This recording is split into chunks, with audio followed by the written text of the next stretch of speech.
The dust hadn't settled in Dry Creek for 3 days straight. It hung in the air like judgment itself, coating everything: the wooden storefronts, the horses tied at their posts, and Clara Mayfield's black widow's dress as she made her weekly trip into town. Clara kept her eyes forward, though she felt every stare burning into her back. The basket on her arm held flour, salt pork, and dried beans. Nothing fancy, just enough to keep a body alive another week. Her boots clicked against the wooden sidewalk in a steady rhythm, neither hurried nor slow. She'd learned that walking too fast made folks think you were running from something. Walking too slow made them think you were up to no good. "There she goes," came a whisper from Mrs. Henderson's porch. The old woman didn't bother lowering her voice much. Bold as brass, walking our streets like she belongs. Clara's jaw tightened, but she didn't turn. 2 years since Thomas died, and the whispers hadn't stopped. If anything, they'd grown louder after young Pete Mayfield, her late husband's brother, disappeared 6 months back. He'd come calling one evening, drunk and mean, demanding she sign over the homestead. She'd refused. He'd left cursing. Nobody saw him again. The general store's bell chimed as she pushed through the door. Samuel Morrison looked up from his ledger, his smile dying quick as winter frost. "Mrs. Mayfield," he nodded, already reaching for her usual order. "Mr. Morrison." She set her basket on the counter, counting out coins from her small purse, exact change, as always. She'd learned not to linger, the transaction complete. She hefted the now heavy basket and turned to leave. That's when she saw them through the window, 4 men lounging against the hitching posts outside. Their faces were flushed with drink despite the early hour, and they watched the store door with the patient hunger of coyotes. Clara recognized 2 of them, Jack Teller and his cousin Wade, troublemakers who spent more time in the saloon than at honest work. The other 2 were strangers, probably drifters passing through. All 4 wore guns low on their hips. She stood still for a moment, weighing her options. The back door led to an alley, but running would only make things worse. Clara Mayfield didn't run. The bell chimed again as she stepped out. The men straightened, spreading out to block the sidewalk. "Well, well," Jack Teller's grin showed tobacco-stained teeth. "The widow Mayfield graces us common folk with her presence." "Mr. Teller." Clara's voice was steady as she shifted the basket to her left arm. "I'll ask you to step aside. Now that ain't friendly." Wade moved closer, bourbon heavy on his breath. "We just want to talk. Heard you been living all alone out there. That ain't safe for a woman. Especially a woman with your reputation," one of the strangers added, his hand resting casual-like on his pistol grip. Clara's right hand moved slow, almost imperceptible, toward the fold of her skirt. "I manage well enough. Do you now?" Jack stepped forward, reaching for her basket. "Maybe we should escort you home. Make sure you get there safe." What happened next took less than 3 seconds. Clara's hand came up from her skirt holding a Colt .32 pocket pistol. The first shot caught Jack's reaching hand, sending him howling backward. She pivoted, training the gun on Wade as he fumbled for his weapon. "Don't." Her voice cut through Jack's cursing. "Any of you." The strangers had frozen, hands hovering near their guns but not touching. Wade's face had gone pale beneath his whiskers. "You shot me." Jack clutched his bleeding hand to his chest. "You crazy witch, you shot me." "You'll live." Clara kept the pistol level, her arm steady as iron. "Though you might have trouble counting your poker winnings. Now move." They moved. Jack stumbled away, supported by his cousin, the 2 strangers backing off with their hands carefully visible. Clara waited until they'd turned the corner before lowering her weapon. Only then did she notice her hand trembling. The street had gone silent. Every face in every window stared at her. Morrison stood in his doorway, mouth agape. Mrs. Henderson had risen from her rocking chair, one hand pressed to her chest. Clara slipped the pistol back into her skirt pocket, picked up her dropped basket, miraculously. Only a few beans had spilled, and walked home. The 2-mile trek to her homestead had never felt longer. Behind her, she knew, the town would already be buzzing like a kicked hive. By evening, the story had grown in the telling. Some said she'd faced down 6 men. Others claimed she'd laughed while shooting. A few whispered she'd used the same gun that killed her husband, though Thomas had died in a proper duel at high noon. Shot by Bill Morrison, no relation to Samuel over disputed water rights. Clara sat on her porch as the sun died behind the mountains, cleaning her pistol with practiced movements. The house felt extra empty tonight. Even the usual night sounds, crickets, distant coyotes, seemed muted. She'd bought the gun after Thomas died, taught herself to shoot by firing at cans in the yard. Pete Mayfield had laughed when he'd seen her practicing. "What you gonna do with that pop gun, sister?" he'd sneered. "Ain't no woman ever won a real fight with iron." Maybe not, but she was still here and Pete wasn't. The sound of horses made her look up. Riders coming fast from town, at least half a dozen by the sound. Clara checked her ammunition, 4 shots left, and moved inside, pulling the shutters closed. If they wanted trouble, they'd find her ready. But the riders passed by, heading deeper into the territory. She watched their dust cloud through a crack in the shutters until full dark fell. Later, making her meager supper of beans and cornbread, Clara allowed herself one moment of bitter satisfaction. They'd pushed, and she'd pushed back. Let them whisper now. Let them call her killer, witch, or worse. She'd carved out her small piece of this hard land, and she'd keep it. The lamp flame flickered as she prepared for bed, casting dancing shadows on the walls. Tomorrow would bring what it brought. Maybe more trouble. Maybe blessed quiet. Either way, Clara Mayfield would meet it standing. She checked the doors one last time, set the loaded pistol on her nightstand, and blew out the lamp. In the darkness, she thought she heard thunder rolling in from the west, though the sky had been clear. Storm coming, one way or another. The next morning dawned bright and merciless, sun already baking the earth by the time Clara finished her chores. She was mending a fence post when she heard it, a single horse, moving steady but unhurried up her property line. Clara straightened, wiping sweat from her brow, and saw him, a lone rider, tall in the saddle, with something long wrapped in canvas tied beside his bedroll. A shotgun, unless she missed her guess. The stranger kept coming, and Clara's hand found her pocket. After yesterday, she wouldn't take chances, but something in the rider's easy posture, the way he kept his hands visible on the reins, made her wait. He stopped a respectable distance from the house, touching his hat brim in greeting. Clara got her first good look at him, weathered face, maybe 40 years, with the kind of stillness that meant he'd seen trouble and lived through it. "Mrs. Mayfield," his voice carried without shouting. "Name's Carter. Heard you had some difficulty in town yesterday." Clara kept her hand near her pocket, studying the stranger. "News travels fast in Dry Creek, Mr. Carter." "That it does." He dismounted slow and deliberate, keeping his movements predictable. The wrapped shotgun stayed tied to his saddle.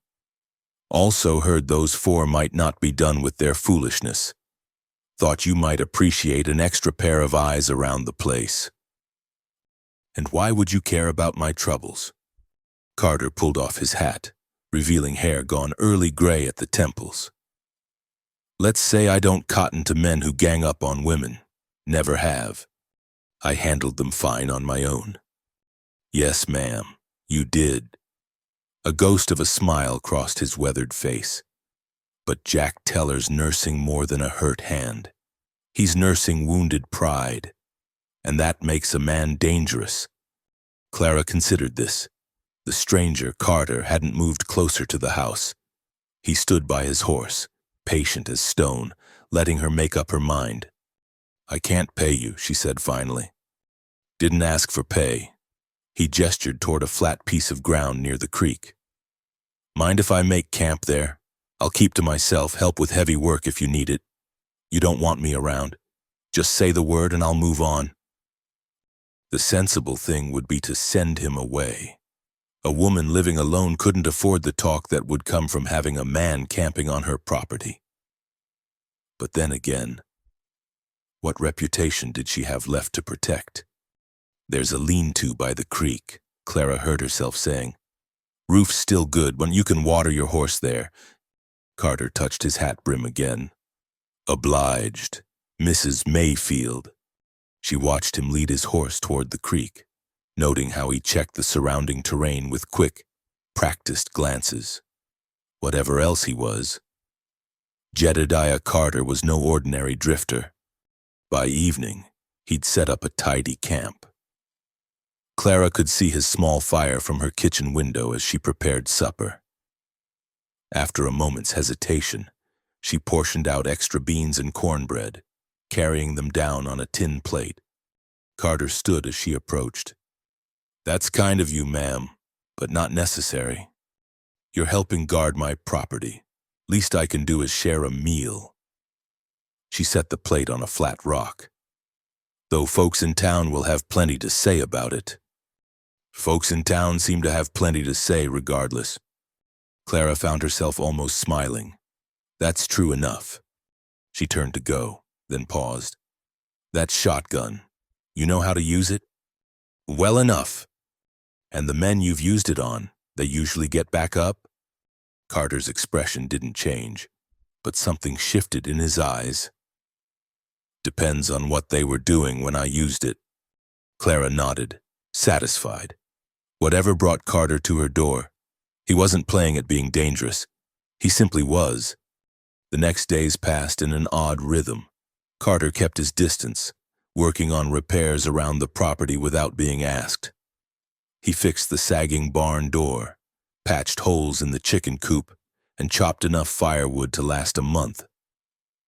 Clara would bring him meals. They'd exchange a few words about the weather or the work, and then return to their separate spheres. But she noticed things. How he never let anyone approach without seeing them first. How his hands stayed loose and ready even when he was working. How that shotgun was never more than a few steps away. On the fourth day, she found him reading by his campfire, a worn book balanced on his knee. You read? The question came out more surprised than she'd intended. Carter looked up, amused. Most days. Helps pass the time. Clara moved closer, curious despite herself. What book? He showed her the cover. The Last of the Mohicans by James Fenimore Cooper. The binding held together with careful stitches. I used to teach, Clara said quietly. Before I married Thomas. Had a whole shelf of books. What happened to them? Sold most after Thomas died. Needed the money. She stared at the fire. Kept a few favorites hidden away. Which ones? Shakespeare, some poetry, a Bible that was my mother's. Clara caught herself. She hadn't talked this much to anyone in months. I should go. Mrs. Mayfield, Carter's voice stopped her. You want to borrow this when I'm done? Only seems fair. You feeding me and all. Clara felt something tight in her chest loosen just a fraction. I'd like that. The next morning brought trouble in the form of 3 riders. Clara recognized Gail Thorne's big bay gelding before she could make out faces. The deputy sheriff of Dry Creek sat his horse like he owned the world, flanked by 2 men wearing badges. Carter materialized from wherever he'd been working, shotgun cradled casual in his arms. Mrs. Mayfield, Thorne touched his hat with mocking politeness. Heard you've taken in a boarder. This is my property, Deputy Thorne. I'll host whoever I please. Now. Thorne's smile was all teeth and no warmth. Just being neighborly. Want to make sure you're not being taken advantage of? Man shows up right after you have trouble in town? Mighty convenient. The only trouble I've had came from men who should know better. Clara kept her voice level. Mr. Carter has been nothing but helpful. Thorne's eyes flicked to Carter, taking in the ready stance, the steady hands. Don't believe we've been introduced. Friend, you got a first name? Jedediah. Carter's voice was mild as milk, though most folks just call me Jed. And what brings you to Dry Creek, Jed? You passing through, thought I'd stop a spell, help out where needed. Uh-huh. Thorne leaned forward in his saddle. Well, Jed, we run a peaceful town here. Don't take kindly to strangers stirring up trouble. It seems to me the trouble was already stirred when I got here. The two deputies shifted restlessly. Thorne's smile flickered. You threatening me, friend? No, sir. Carter's tone stayed pleasant. Just observing. Man hears things, traveling around, like how some folks in Dry Creek been having stock go missing, how certain debts get collected even when they've been paid, how men who ask too many questions sometimes have accidents. The silence stretched tight.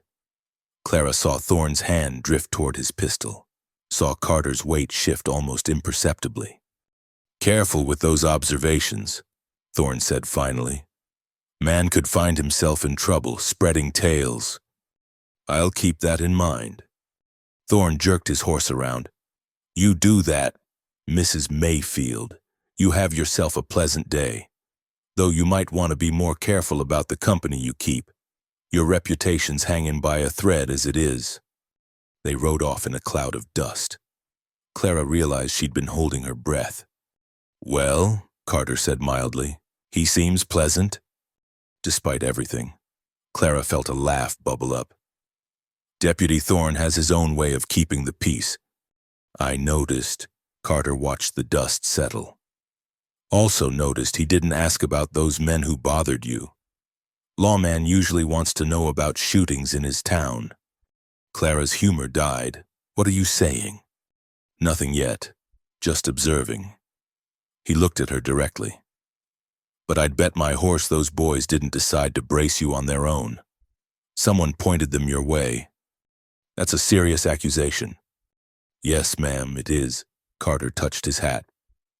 I'll be checking the fence line if you need me. Clara watched him walk away, her mind churning. She'd always suspected Thorne was corrupt.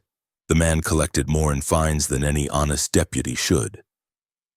But orchestrating an attack on her? Why? The answer came like a cold wind. Pete Mayfield. Her brother-in-law had been asking questions about Thomas's death before he disappeared. Questions about water rights and claim deeds and why Bill Morrison had really called Thomas out that day. Clara went inside, closing the door firmly behind her. In her bedroom, she knelt and pried up the loose floorboard. Beneath it lay an oilcloth bundle, the last of her secrets. She unwrapped it carefully, revealing a leather journal in Thomas's careful script. She'd found it hidden in the barn after his funeral, full of dates and figures and names, evidence of something dark running through Dry Creek like poison groundwater. She'd kept it hidden for 2 years, afraid of what would happen if she revealed it. Now, with Carter's arrival and Thorne's threats, she wondered if staying silent had been the greater danger. That evening, she brought Carter his supper as usual. But this time, she lingered. You said you noticed things, she began carefully, but what kind of things? Carter set down his plate. The kind that get men killed if they notice too loud. Clara made her decision. My husband noticed things too, wrote them down. She met his eyes. I think that's why he's dead, Carter went very still. You have these writings? Hidden, safe. And you've kept them, why? Because I'm a coward. The words tasted bitter. Because I wanted to just survive, not fight a war I couldn't win. Nothing cowardly about surviving. Carter's voice was gentle. But something's changed, hasn't it? That's why those men came after you. Clara nodded slowly.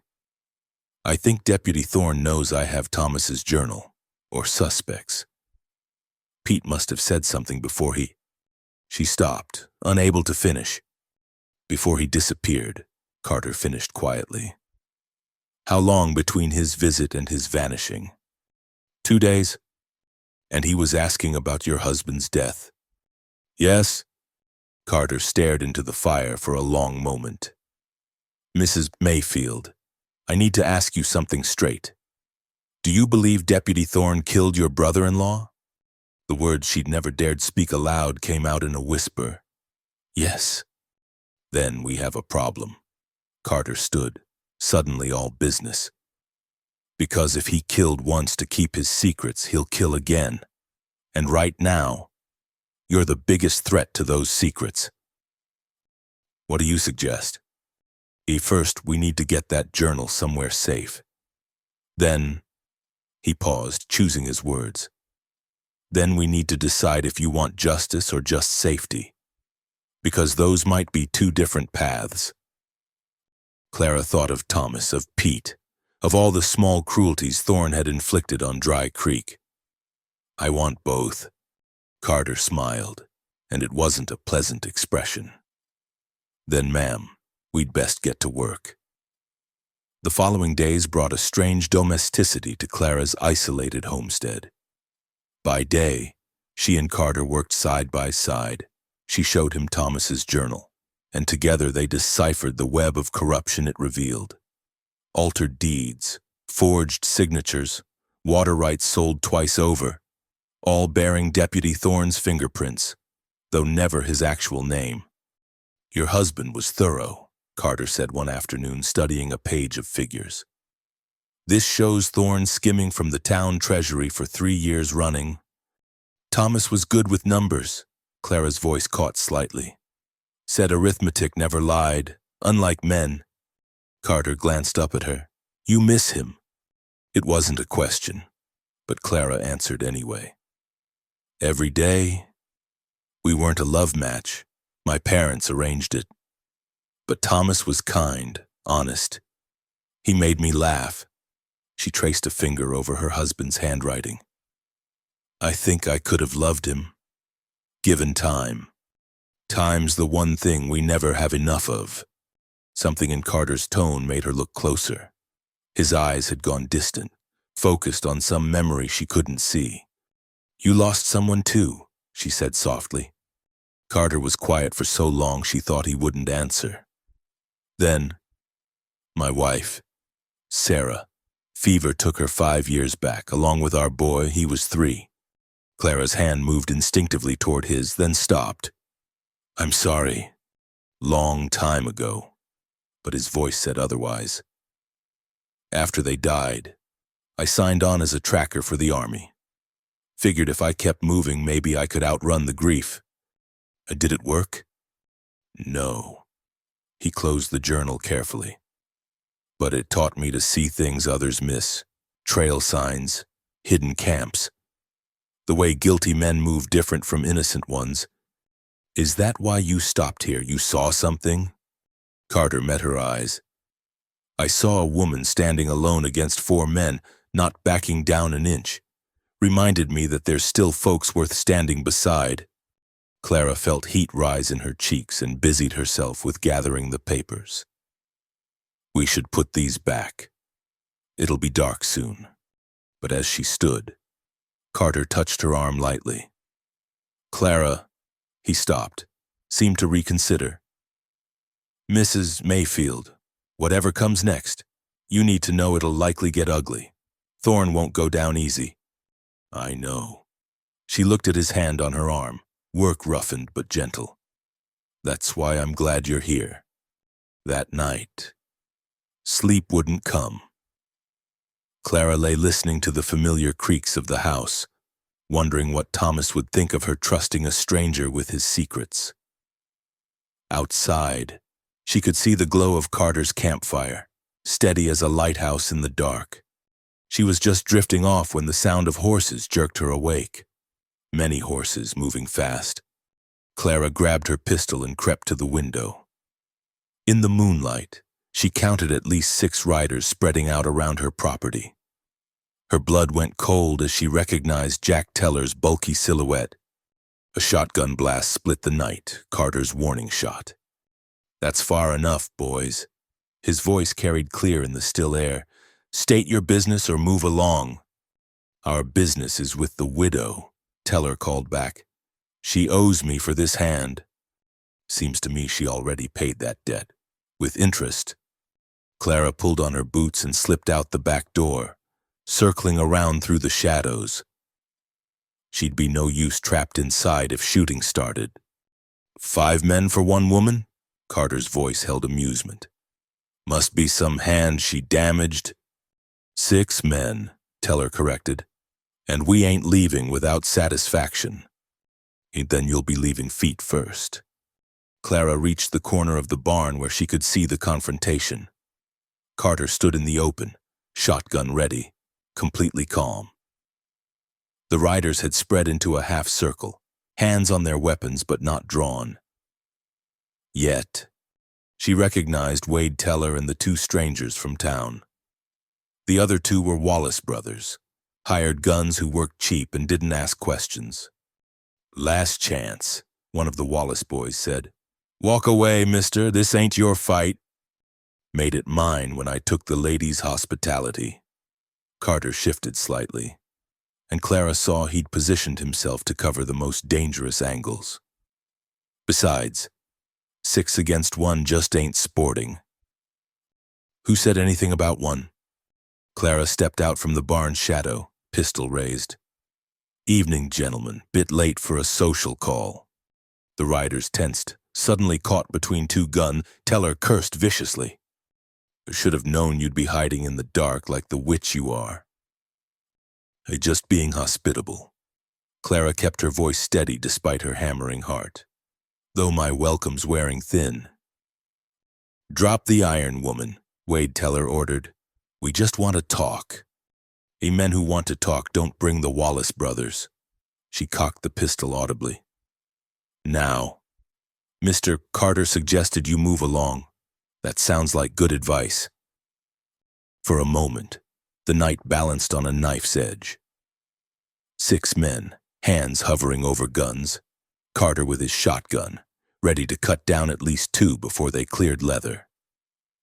Clara with 4 shots and the certainty she'd use them all.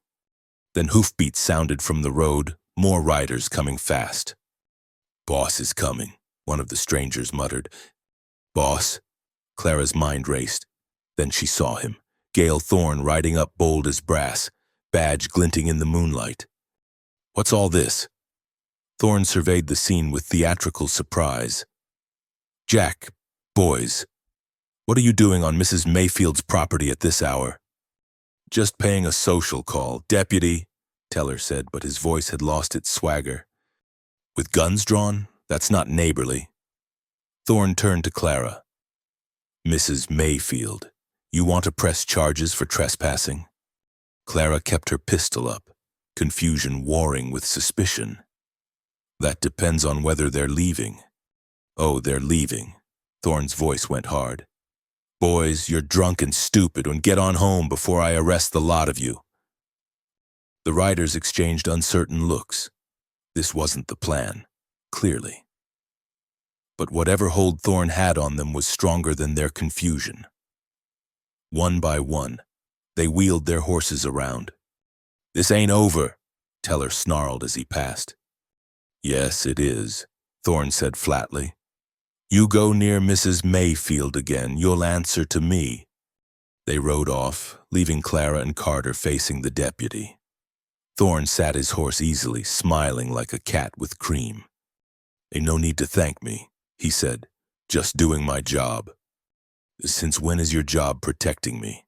Clara kept her gun steady. Since always, ma'am. You're a citizen of Dry Creek. His smile widened. Though I'd appreciate you lowering that iron. Makes conversation difficult. Carter spoke up. Funny how you showed up right when things were about to turn ugly. Not funny at all. I've been watching these boys, suspecting they might try something foolish. Thorne's eyes glinted. Good thing I was right. Good thing? Carter agreed, but his tone said he wasn't buying it. Thorne studied them both for a long moment. You know, Mrs. Mayfield, you really should consider moving into town. Safer for a woman alone. I'm not alone. No, you've got Mr. Carter here. For now. Thorne touched his hat. But men like him don't stay in one place long. When he moves on, you'll be vulnerable again. I'll take my chances. Suit yourself. Thorne turned his horse. Just remember I can't always be around to save you from your own stubbornness. He rode off, leaving a different kind of threat hanging in the air. Clara finally lowered her pistol, hands shaking now that the danger had passed. What just happened? A message, Carter said grimly. Thorne's showing he controls those men. Could have let them attack but called them off instead. But why? Because he wants something. Carter looked at her. The journal. He knows you have it, but not where. Can't find it if you're dead. Clara felt cold despite the warm night. So he'll keep me alive until he gets it? That's my reading. Carter broke his shotgun, checking the loads. Question is, what's his next move? They didn't have long to wait. The next morning brought Samuel Morrison from the general store, hat in hand and face troubled. Mrs. Mayfield, I'm sorry to bother you, but I've got some unfortunate news. Clara invited him in, noting how his eyes kept darting to Carter.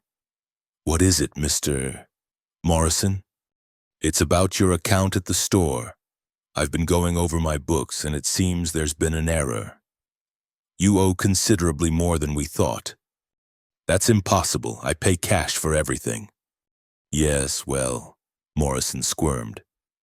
There were some charges from your late husband. Interest has accumulated. The total is significant. Clara's heart sank. How much? Morrison named a figure that might as well have been $1,000, more than the homestead was worth. I see. She kept her voice level. And when is this payment due? Deputy Thorne says, that is, the law requires payment within 30 days. Or, he couldn't meet her eyes, or I'll have to refuse you service. After Morrison left, Clara sat at her kitchen table, staring at nothing. Without supplies from the store, she couldn't survive out here. It was elegant in its simplicity. Starve her out without lifting a finger. He's tightening the noose, Carter said quietly. I could sell some land. To who? Thorne will make sure no one buys.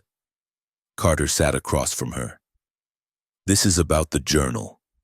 He's trying to force your hand. Clara's jaw set.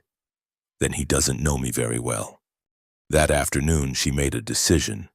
If Thorne wanted to play with ledgers and debts, she'd give him something to think about.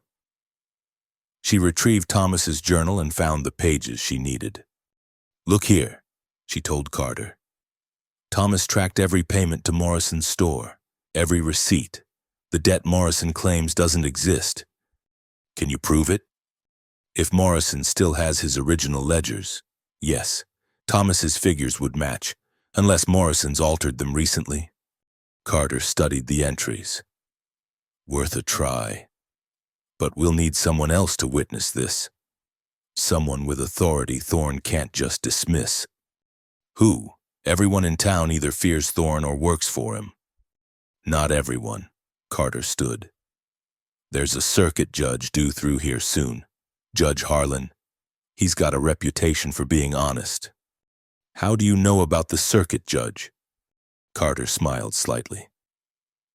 I told you I worked for the Army. Part of that was tracking men who thought they were above the law. I've testified before Judge Harlan. He's fair. Hope flickered in Clara's chest. When will he arrive? 8 weeks, maybe 10 days. Question is, can we keep you safe that long? As if in answer to his question, a rifle shot cracked through the air.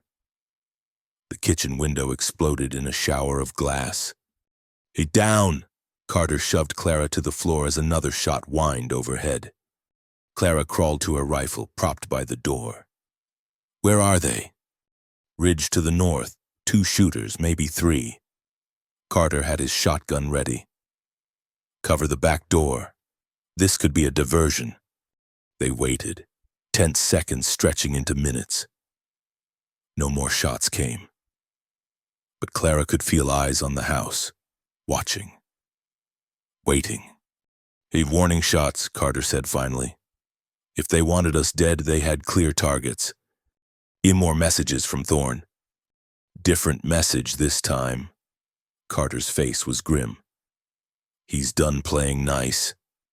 The broken window let in the night air, carrying with it the scent of rain building to the west. Clara swept glass shards into a pile while Carter nailed boards over the opening. They worked in silence, both understanding that the rules had changed. "We need to move the journal," Carter said as he hammered the last nail.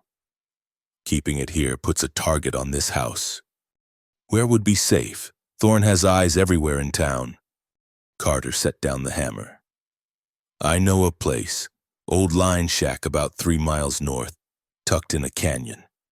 Used it once when I was tracking a man through here. Nobody's been there in years." Clara considered. Trusting Carter with Thomas's journal meant trusting him completely. But what choice did she have? "We'll go tonight," she decided, after full dark. They prepared carefully.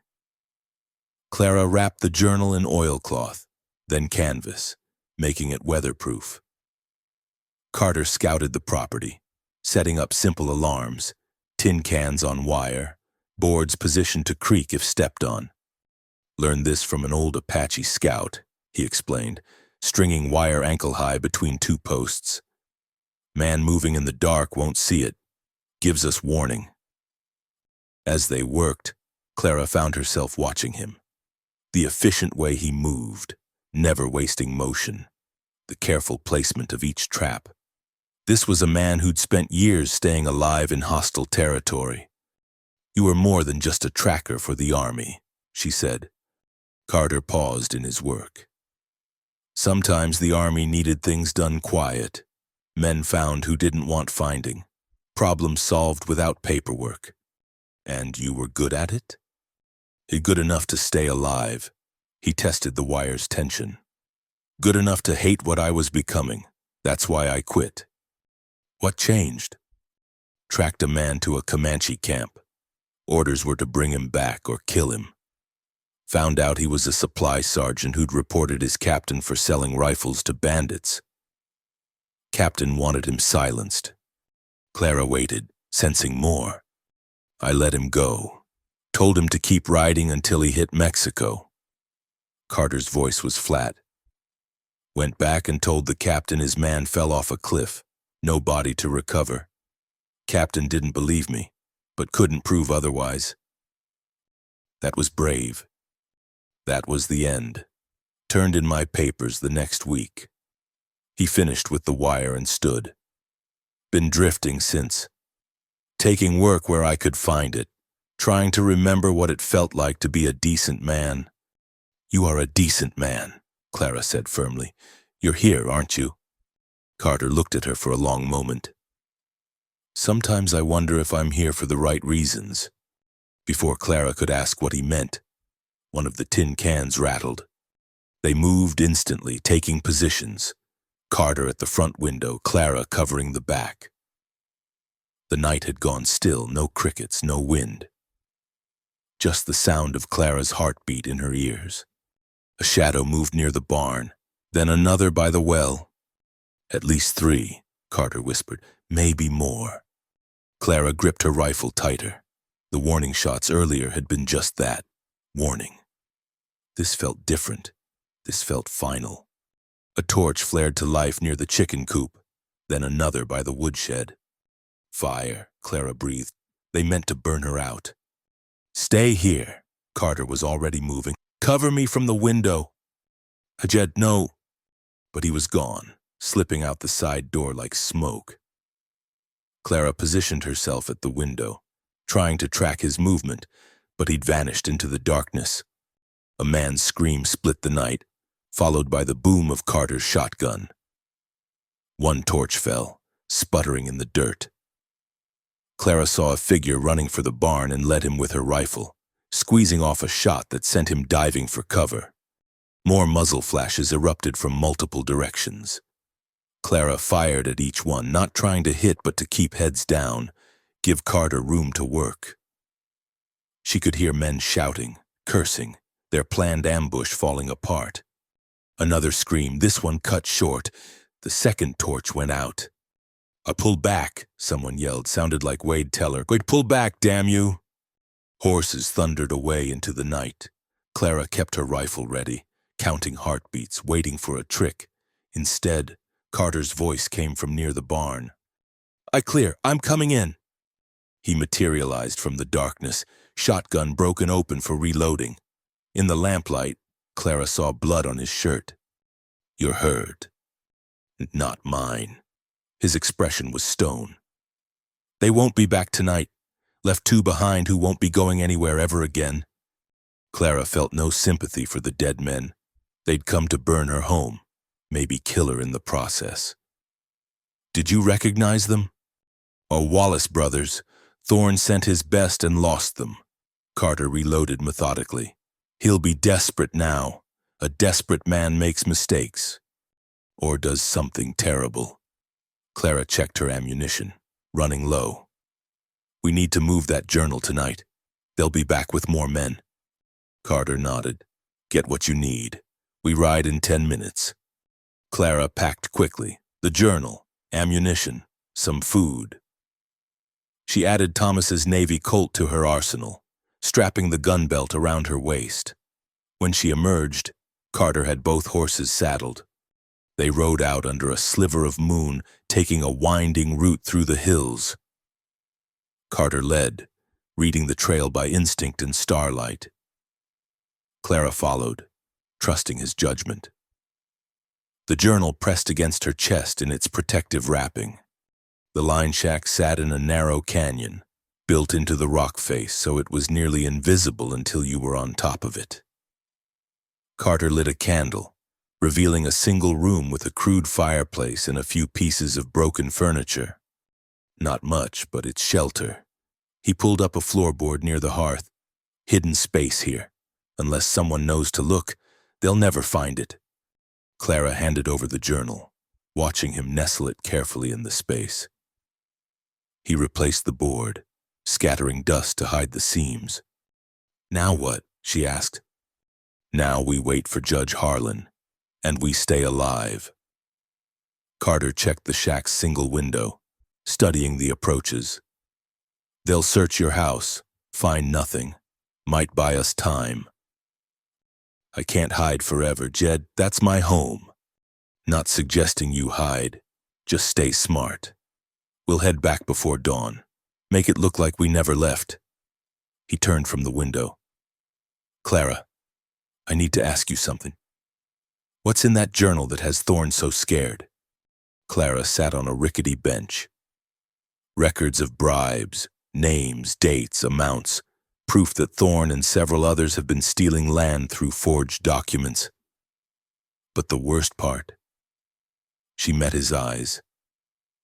Thomas found evidence that Bill Morrison, the man who killed him, was paid to do it. $50 to call out an honest man over fake water rights. Carter went still. Morrison still around? No, he died 6 months after Thomas, shot in a saloon fight.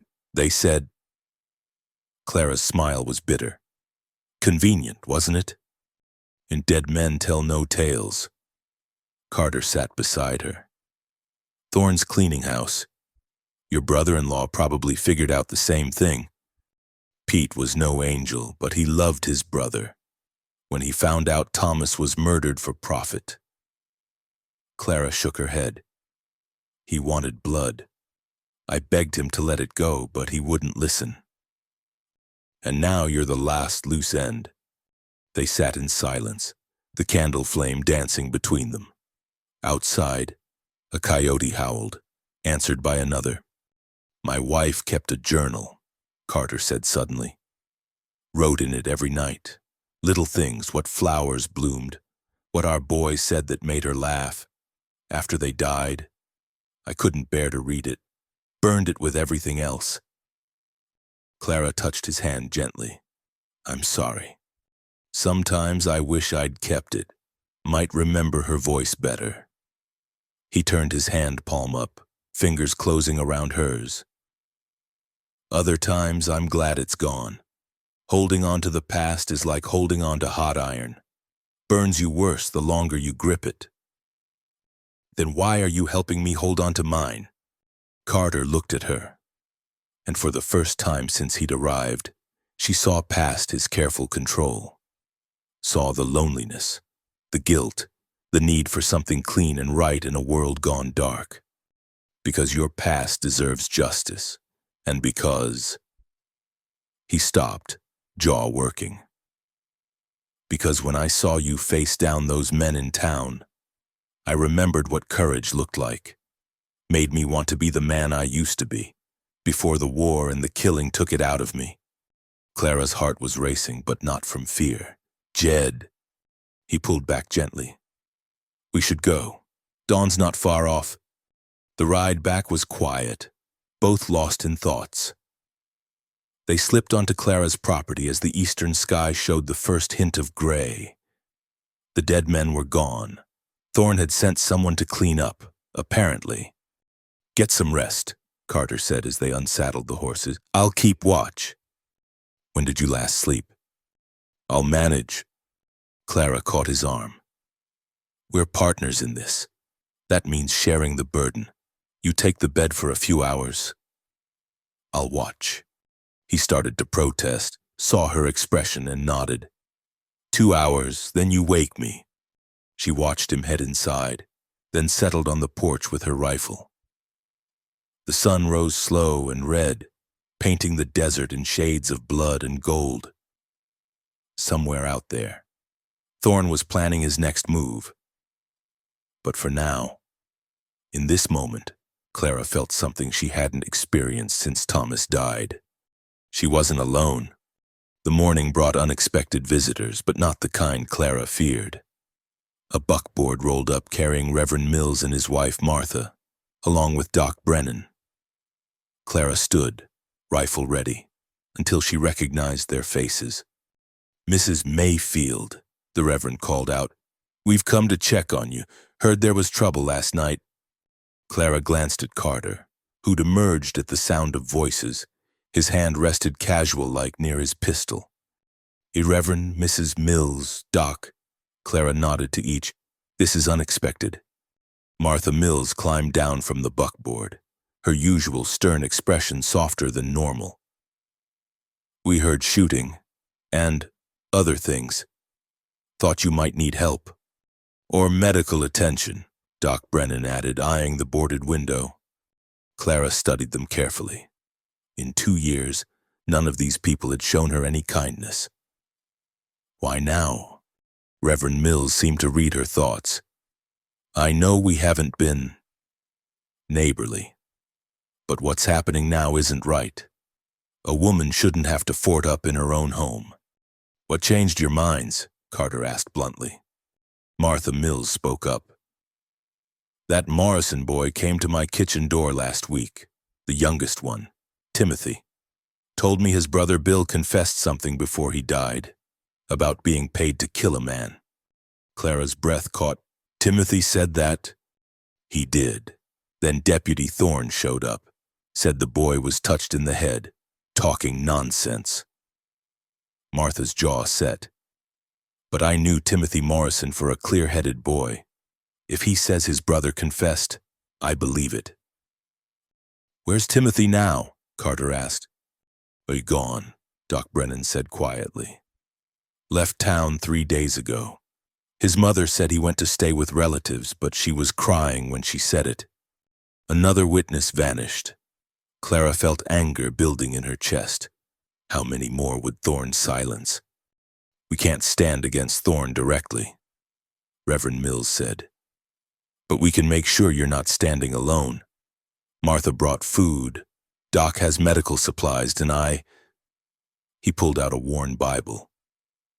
I thought perhaps prayer might help. Despite everything, Clara felt her eyes sting. Thank you, all of you. They stayed an hour, helping repair damage from the night's attack. Doc Brennan checked both Clara and Carter for injuries, clucking his tongue at the various cuts and bruises they'd accumulated. As they prepared to leave, Martha Mills pressed a basket into Clara's hands. There's more who feel as we do, she said quietly.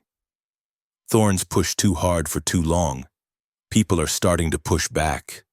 After they left, Clara unpacked the basket. Bread, preserves, dried meat, even a small bag of coffee. At the bottom, wrapped in cloth, was a box of ammunition for her rifle. Tide might be turning, Carter observed. Or Thorne might turn meaner. Clara stored the supplies carefully. Scared men do terrible things. As if to prove her point, dust appeared on the horizon, riders coming fast. Clara and Carter took positions but relaxed slightly when they saw only 2 horses. The riders were Sam Morrison from the general store and another man Clara didn't recognize. Older, wearing a black coat despite the heat. Mrs. Mayfield, Morrison called out, his face pale. This is Mr. Pemberton from the bank in Cedar Ridge. He's here about your property. The banker dismounted stiffly. Mrs. Mayfield, I'm afraid I have unfortunate news. It seems there's a lien against your property that was never properly recorded. With interest and penalties, you owe the bank quite a substantial sum. Clara felt the ground shift under her feet. That's impossible. Thomas owned this land free and clear. I'm afraid not. Pemberton produced a sheaf of papers. According to these documents, your husband took out a loan 6 months before his death. The payments are now severely in arrears. Clara examined the papers. The signature looked like Thomas's, but something was off. The way he formed his letters, the slant of the writing. This is forged, she said flatly. Pemberton's expression didn't change. That's a serious accusation. Mrs. Mayfield, can you prove it? And there was the trap. Thomas was dead. The only samples of his handwriting she had were in the hidden journal. How much? Carter asked. Pemberton named a figure that made Morrison gasp. More than the land was worth. More than Clara could raise if she sold everything. You have 10 days to pay, Pemberton continued. Otherwise, the bank will be forced to foreclose. I'm sorry. He didn't look sorry. He looked like a man doing distasteful business he'd been well paid to conduct. After they left, Clara sank onto the porch steps. First the store debt, now this. Thorne was strangling her financially, making it impossible to stay even if she could survive the physical threats. He's clever, Carter said, using the law as a weapon. 10 days, Clara laughed bitterly. Judge Harlan might not even be here by then.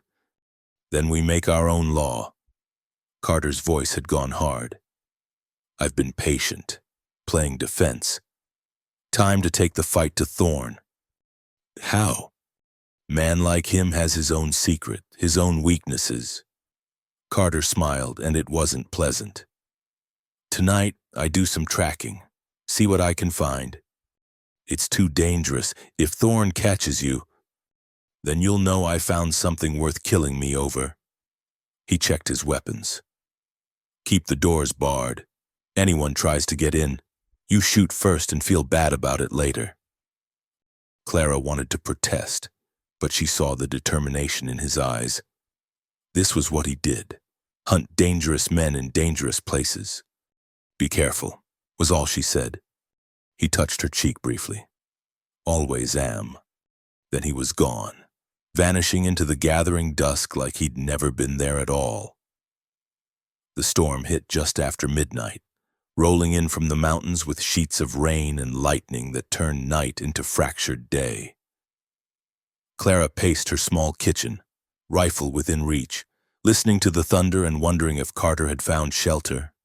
She'd barred the doors as he'd instructed, checked and rechecked her weapons. The house felt empty without him, though he'd only been sharing her space for a week. Strange how quickly a person could fill a void you didn't know existed. The first sign of trouble wasn't gunfire or breaking glass. It was the sudden silence of the horses in the barn. Clara knew her animals. They'd whinny at thunder, stamp at lightning. But this silence was different. This was the stillness of prey sensing predators. She blew out the lamp and crept to the window. Rain hammered the boards Carter had nailed up, but through the gaps she could see nothing but water and darkness. Then lightning flashed, and she glimpsed them, 4 figures moving through her yard, bent low against the storm. Clara's hands were steady as she checked her rifle. 5 shots there, 4 in the pistol, 9 shots for 4 men, maybe more waiting in the dark. The math wasn't in her favor. They weren't trying for stealth now. Heavy boots stomped onto her porch. Someone tried the door handle, found it barred. Mrs. Mayfield, a voice she didn't recognize, trying to sound friendly over the storm. "We're here from the bank. Mr. Pemberton sent us to discuss your situation." "Banks don't do business at midnight in thunderstorms," Clara called back. Low laughter. "Smart woman. How about we discuss this face to face, real civilized like? How about you get off my property before I put holes in you?" "Now that's not neighborly." The voice hardened. 4 of us, 1 of you. Your man Carter's nowhere around. Why don't you make this easy?" A window shattered in the back of the house. Clara spun, firing at the figure trying to climb through. He screamed and fell back, but another window broke, then another. They were coming from all sides.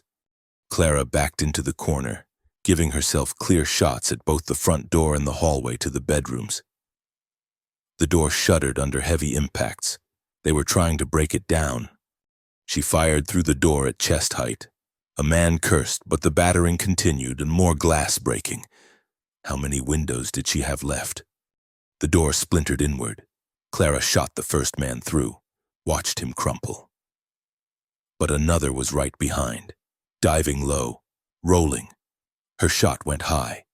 He came up with a pistol aimed. Thunder boomed, but it wasn't from the storm. The man jerked sideways, his shot going wild. Through the ruined door, Clara saw Carter standing in the rain, shotgun smoking. "The back!" she shouted. Carter was already moving, his shotgun roaring again. A man screamed somewhere in the house. Clara heard running feet, confusion, curses. She kept her corner, picking her shots, making them count. It was over in seconds that felt like hours. 2 men dead, 2 fleeing into the storm. Carter appeared in the hallway, rain-soaked and grim. "You hurt?" "No." Clara's voice sounded strange to her own ears. "You?" "I'm fine." He reloaded his shotgun with practiced motions. "They'll be back with more men. We can't hold this position. I'm not leaving my home. Not asking you to, but we need help." He met her eyes. "Time to bring this into the open, and can you ride?" Clara nodded. Together they saddled the horses, Carter keeping watch while she packed what they might need. The journal stayed in its hiding place, safer there than with them if they were caught. They rode hard through the storm, not toward town but east, toward the old stage road. Carter led them to a way station she'd forgotten existed, a solid stone building with thick walls and small windows. "Stage line abandoned it years ago," he explained as they brought the horses inside. "But trappers still use it sometimes. We'll be safe here until dawn." They built a small fire in the old hearth, steam rising from their soaked clothes. Clara noticed Carter moving stiffly, favoring his left side. "You are hurt. I caught some buckshot. Nothing serious." But he let her help him out of his coat, revealing blood seeping through his shirt. Clara worked by firelight, picking pellets from his shoulder and side. Carter sat still, jaw tight, making no sound as she cleaned and bandaged the wounds. "What did you find in town?" she asked, needing distraction from the warm skin under her fingers. "Plenty. Thorne's got a private telegraph in his office, not the public one everyone uses. Sends messages regular to Cedar Ridge and beyond. Found some interesting papers, too." He pulled a folded packet from his coat. "Bank documents. Seems our Deputy Thorne owns a quarter interest in Pemberton's bank." Clara stared at the papers. "He's been playing both sides, forcing people into debt, then profiting when the bank forecloses. He'd been doing it for years. Looks like your husband wasn't the first to notice, just the first to document it proper." Carter winced as she tied off a bandage. "There's more. Thorne's expecting visitors. Hired guns from Cedar Ridge. 12 men, arriving tomorrow." 12? Clara's heart sank. "We can't fight those numbers." "Not alone," Carter caught her hand. "But you heard what the preacher's wife said. People are tired of Thorne. They just need someone to show them it's possible to fight back. 2 people against a corrupt system. 2 people who've already survived everything Thorne's thrown at them." His thumb traced circles on her palm. "Clara, I need to tell you something. When I came to your place, it wasn't random. I'd heard about you in Cedar Ridge. The widow who wouldn't sell, wouldn't scare, wouldn't break. I came because—" She stopped him with a finger to his lips. "I know. You know? You're not the only one who can read sign. Jed Carter. A drifter doesn't have hands that steady or eyes that calculating. You came here with a purpose."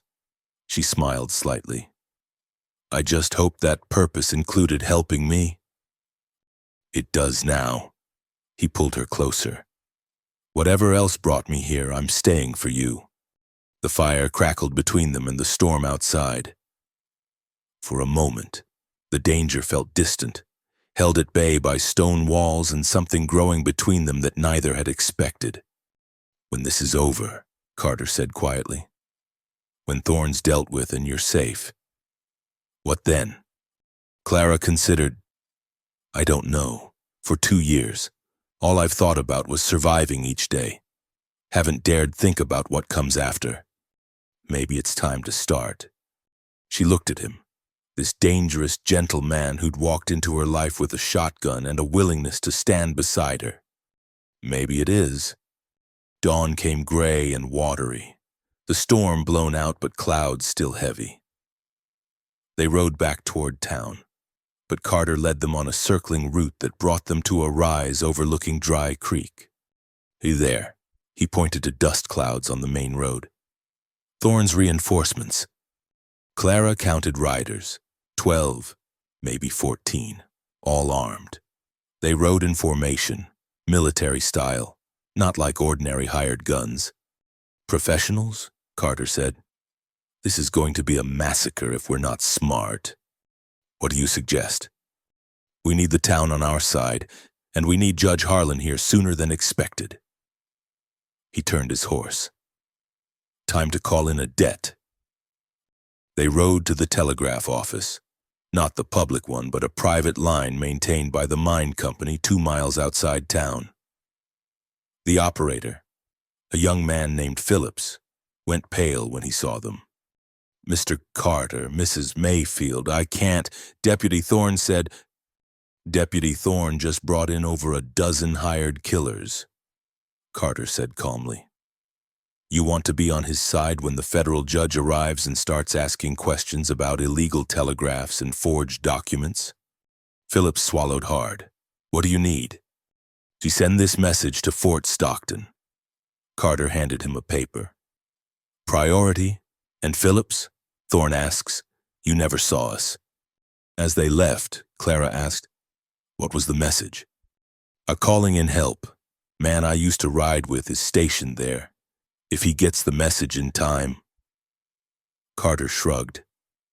It's a chance. They spent the day moving ghost-like around town, spreading word quietly. Clara spoke to the women while Carter found men who'd suffered under Thorne's corruption. The message was simple.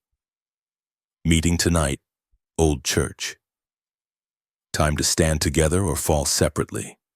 By evening, they'd done all they could. The question now was whether anyone would come.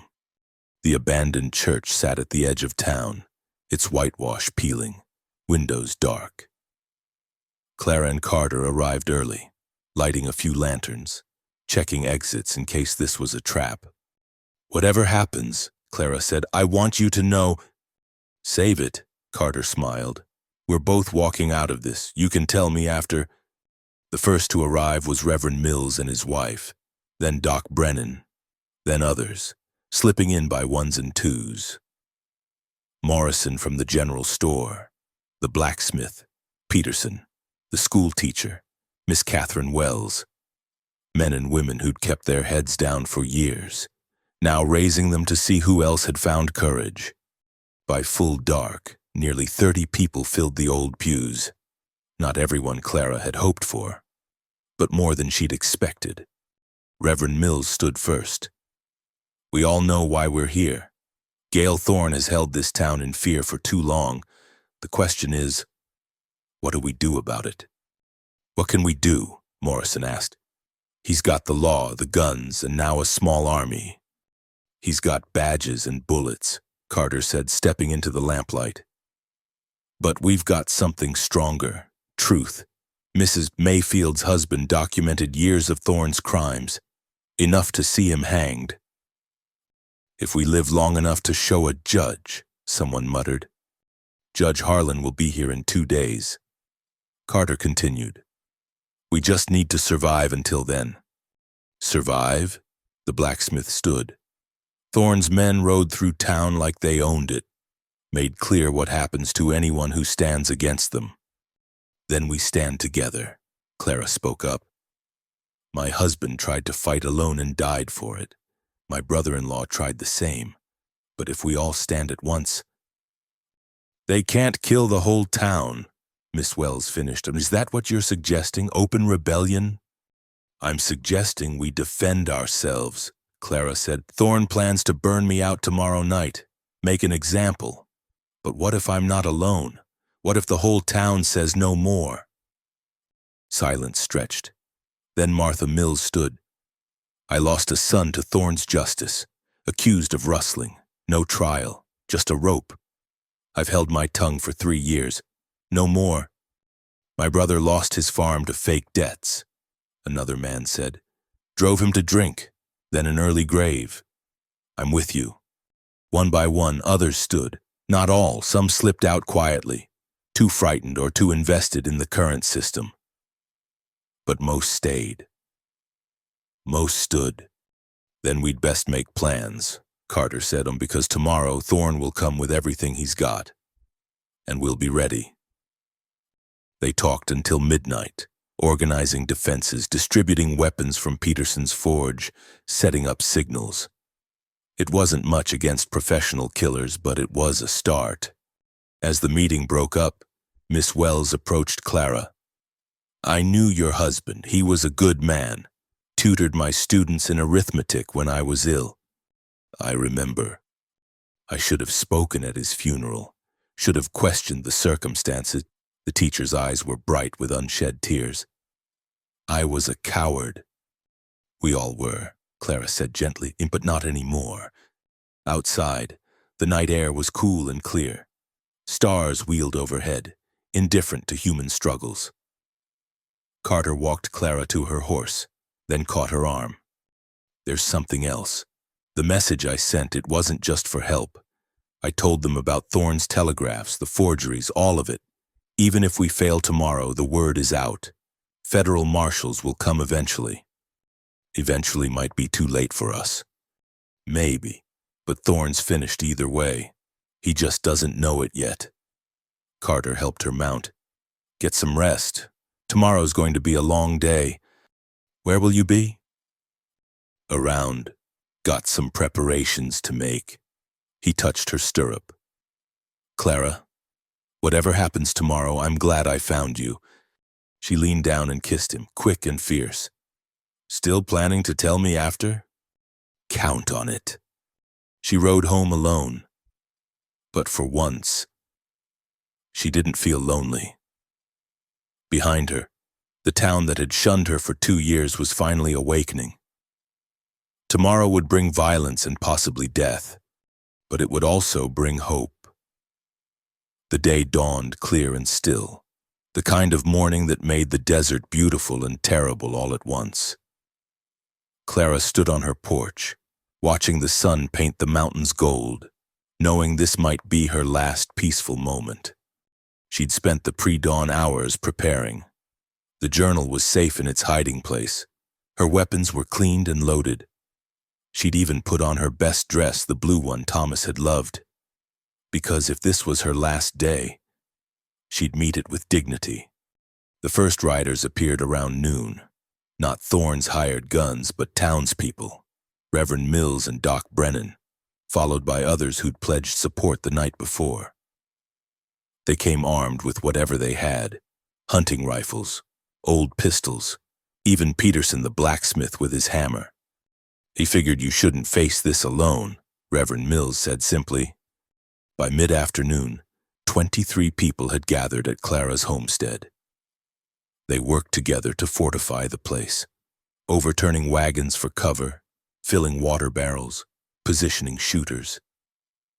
Miss Wells organized the women who couldn't shoot into a medical station in the barn. Carter appeared as the sun began its descent, materializing from wherever he'd spent the day. He surveyed their defenses with a professional eye. "It'll do," he said. "Thorne's men are professionals, but they're expecting one woman, maybe 2 fighters. Not this." "Will it be enough?" Clara asked. "We'll find out." He checked his shotgun. "They'll come at dusk, harder to see but still light enough to shoot. Everyone needs to understand, once this starts, there's no backing down." The defenders took their positions. Clara found herself at an upstairs window with a clear view of the approach. Carter moved between positions, offering quiet words of encouragement, adjusting aim points. The waiting was the hardest part. Every minute stretched like an hour. Then, as the sun touched the horizon, dust clouds rose in the distance. "Here they come," someone called. Thorne rode at the head of his small army, badge glinting in the dying light. He stopped just outside rifle range, studying the fortified homestead. Even from this distance, Clara could see his surprise at the number of defenders. "Well, well," his voice carried clear in the still air. "Looks like Mrs. Mayfield's been recruiting. Good people of Dry Creek. I'm here on official business. This woman is harboring a fugitive and resisting lawful foreclosure. Anyone interfering will be charged accordingly." "Only law you represent is your own greed, Thorne," Peterson shouted back. Thorne's face darkened. "I'll give you all one chance. Walk away now and I'll forget you were here. Stay, and you'll share her fate." No one moved. "So be it," Thorne raised his hand. "Wait," a new voice rang out. Clara's heart jumped as she recognized Timothy Morrison, the younger brother of Thomas's killer. He rode between the two groups, hands visible and empty. "Timothy, get out of here," his brother Samuel called from behind the overturned wagon. But Timothy faced Thorne squarely. "I can't stay quiet anymore. My brother Bill told me before he died, you paid him to kill Thomas Mayfield. $50 to murder an innocent man." The silence was deafening. Thorne's hired guns exchanged glances, suddenly uncertain. They'd signed on to roust a widow, not be party to murder accusations. "A boy's touched in the head," Thorne said, but his voice lacked conviction.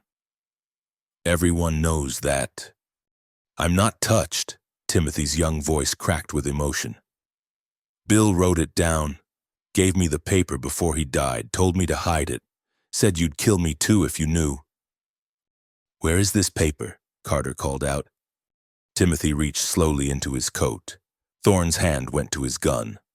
The shot came from Clara's window. Thorne's gun spun from his hand as he cursed, clutching his wrist. Our next one goes in your head, Clara called. Let the boy speak. Timothy pulled out a folded paper with shaking hands. It's all here, in Bill's writing. How Deputy Thorne paid him to call out Thomas Mayfield. How it was supposed to look like a fair fight over water rights. One of Thorne's hired guns, an older man with sergeant's stripes on his sleeve, rode forward. Let me see that, boy. Timothy handed it over. The mercenary read, his face growing stonier with each line. Is this true, Thorne? He asked. You're taking the word of a half-wit boy? I'm taking the word of a dying man's confession. The sergeant folded the paper carefully. My company doesn't work for murderers. Boys, we're done here. You can't, I paid you. You keep your money.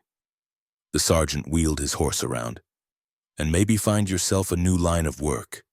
This one's about to get real unhealthy.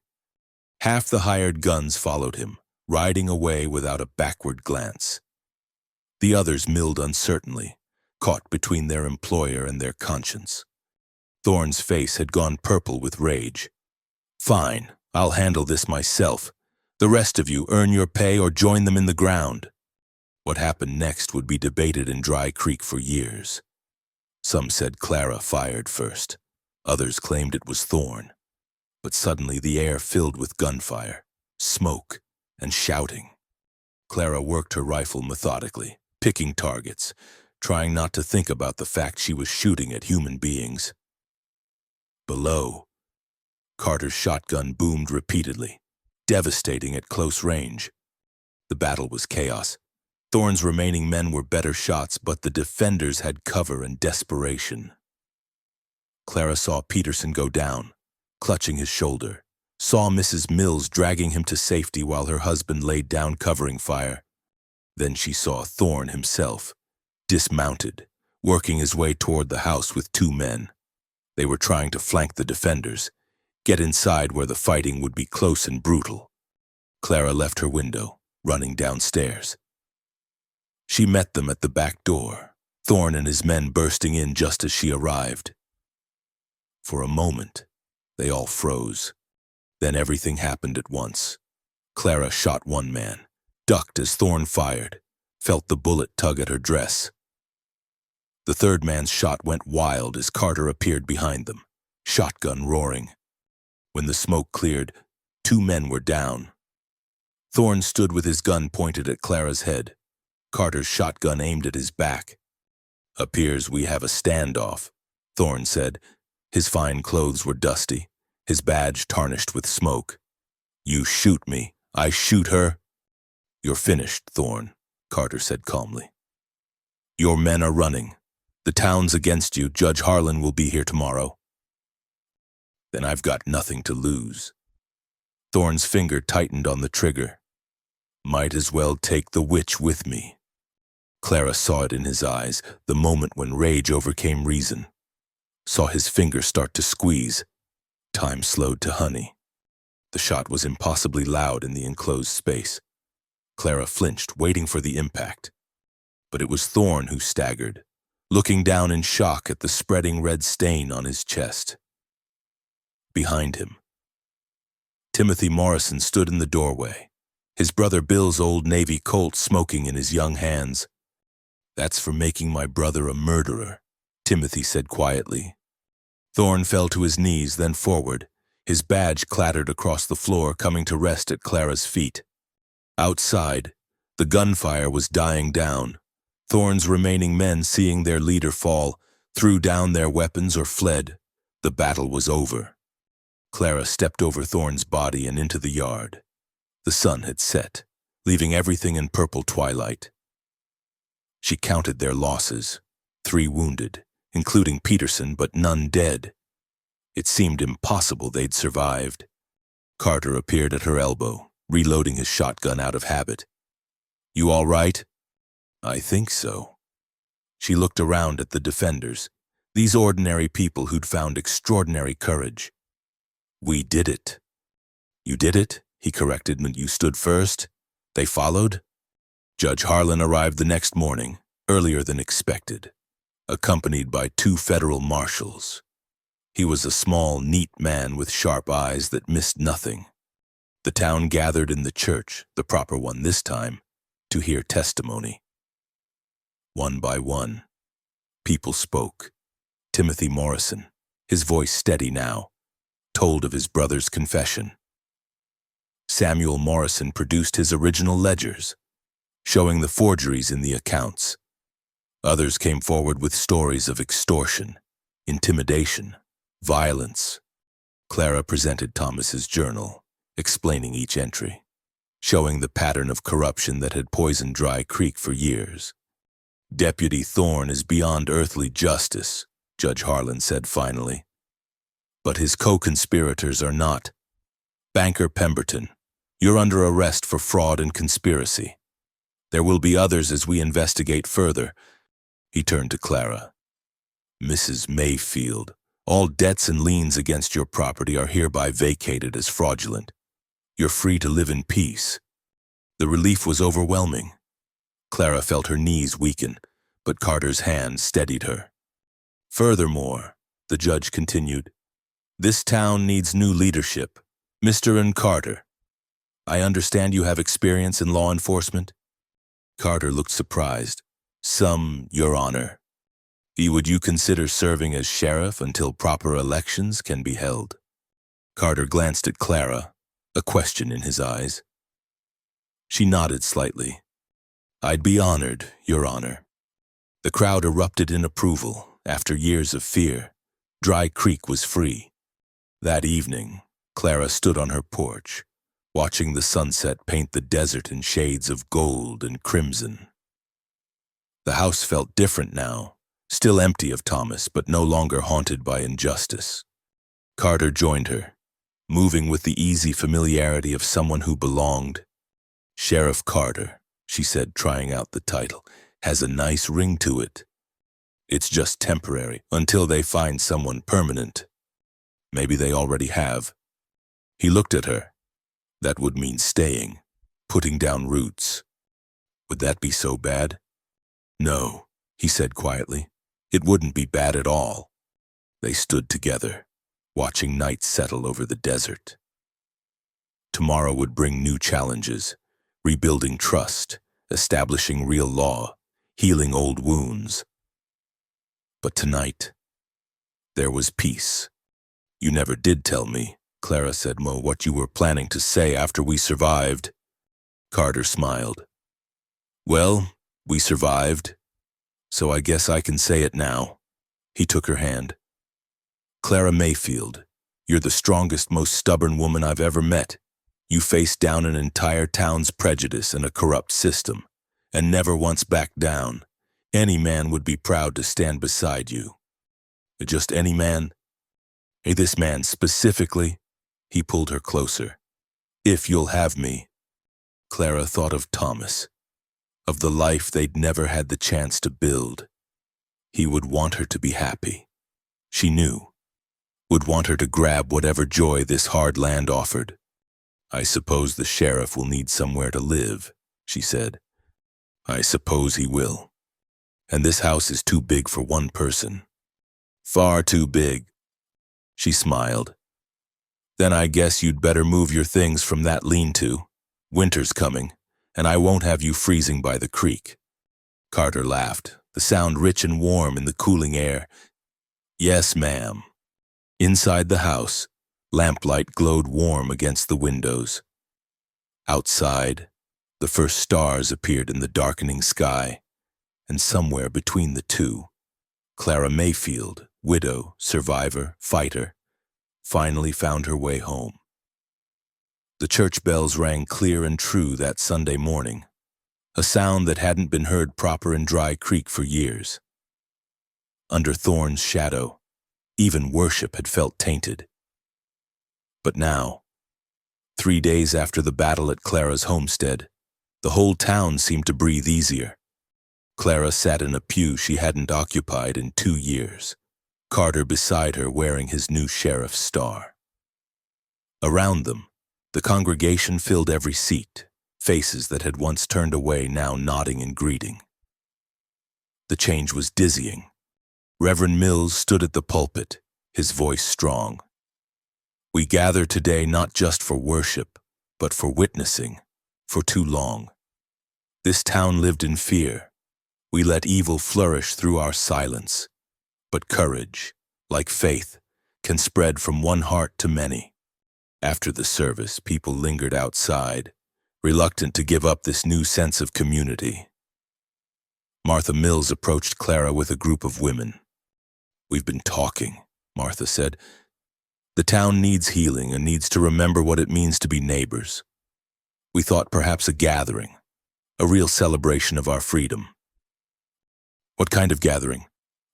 A town dinner, dancing, music. Martha's eyes sparkled, like we used to have before things went dark.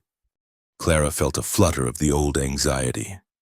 I'm not sure I'd be welcome at— You'd be the guest of honor, Miss Wells interrupted. You and Sheriff Carter both. Please say yes. Looking at their hopeful faces, Clara couldn't refuse. All right. When? Saturday next. Give us time to prepare. Martha squeezed her hand. Time to do things proper, as the women bustled off, planning already. Carter touched Clara's elbow. You sure about this? No, she admitted, but maybe that's the point, doing things that scare us. They walked back toward the sheriff's office, formerly Thorne's domain, now being transformed under Carter's leadership. He'd already removed Thorne's gaudy decorations, the intimidating weapons display. The space felt cleaner, more honest. Judge Harlan wants to see us, Carter said as they walked. Has some news about the investigation? They found the judge in the office, studying a stack of telegrams. 2 federal marshals stood nearby, evidence of how seriously the government was taking Dry Creek's corruption. Mrs. Mayfield, Sheriff Carter. Harlan looked up. I've received interesting responses to our inquiries. It seems Deputy Thorne's network extended far beyond this town. He showed them a map marked with red crosses.